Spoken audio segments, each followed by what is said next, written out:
crise sanitaire a marqué un arrêt brutal de la croissance du marché de la dématérialisation des documents. Habitué depuis 10 ans à des taux de croissance supérieurs à 5% par an en moyenne, la très grande majorité des offreurs a été pénalisée en 2020 par le trou d'air de l'activité économique et la fragilisation de la santé financière des donneurs d'ordre.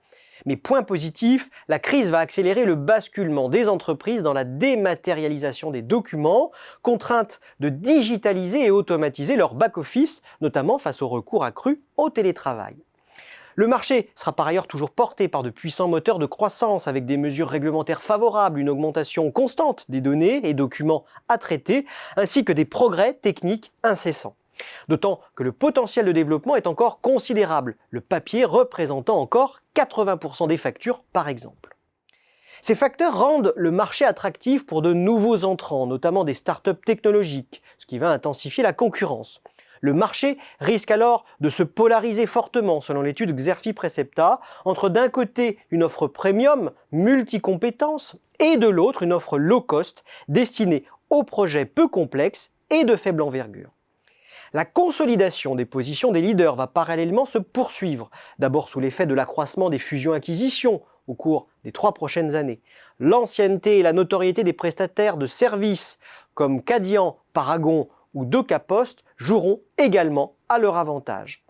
Les éditeurs de logiciels comme DocuSign, CGDIM ou Esker peuvent quant à eux s'appuyer sur leur maîtrise de la brique technologique, élément fondamental dans la dématérialisation des documents.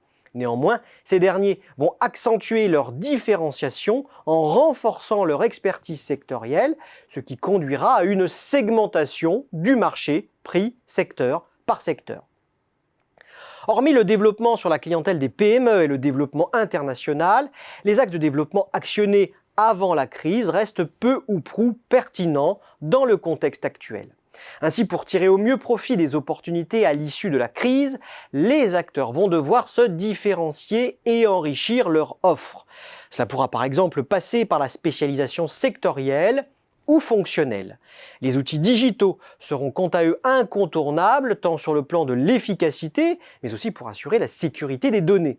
Finalement, c'est par la qualité et la richesse de leurs prestations que les acteurs historiques de la dématérialisation parviendront à s'extirper d'une guerre des prix qui, compte tenu du contexte économique, va devenir inévitable.